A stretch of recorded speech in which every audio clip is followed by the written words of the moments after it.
Hi நண்பர்களே, நலம் 360 சேனலுக்கு உங்களை அன்போடு வரவேற்கிறேன். இன்றைக்கி நம்ம வீடியோவில் எதை பற்றி பேச போகிறோன்னா, நம்ம அன்றாட வாழ்க்கையில் சாப்பிடும் ஒரு உணவுப் பொருள் பற்றி தான் பேச போகிறோம். அதுதாங்க தயிர். தமிழ்நாட்டில் யார்கிட்ட கேட்டாலும் தயிர் இல்லாமல் சாப்பாடு முழுமையில்லைன்னு சொல்லுவாங்க. ஆனால் அதை எப்போ சாப்பிடணும், எப்படி சாப்பிடணும், யாருக்கு நல்லது, யாருக்கு பாதிப்பு, இப்படி பல கேள்விகள் இருக்குது. அந்த கேள்விக்கான பதிலாக தான் இந்த வீடியோ இருக்க போகுது. அதை பற்றி தெரிஞ்சுக்கிறதுக்கு முன்னாடி நலம் 360 சேனலை சப்ஸ்கிரைப் பண்ணாதவங்க சப்ஸ்கிரைப் பண்ணிக்கோங்க, மறக்காமல் பெல்லைக்கான ப்ரெஸ் பண்ணிக்கோங்க. வாங்க வீடியோக்குள்ளே போகலாம். முதல்ல தயிர்னா என்ன, அதோட இயல்புகள் என்னென்னு நம்ம தெரிஞ்சுக்கலாம்.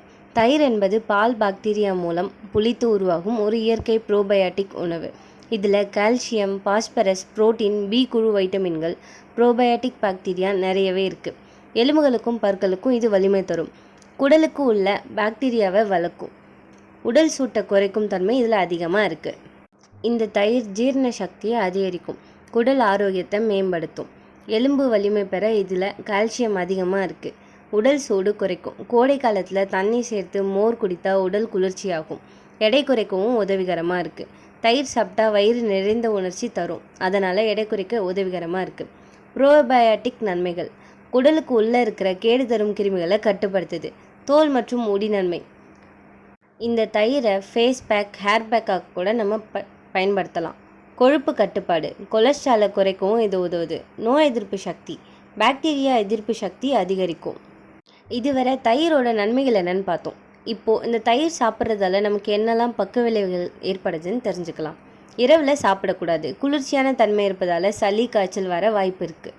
அதிக அளவில் சாப்பிட்டால் அமிலம், வீக்கம் வர வாய்ப்பு இருக்குது. சளி, மூக்கடைப்பு உள்ளவர்கள் சாப்பிட்டா தொந்தரவு அதிகரிக்கும்.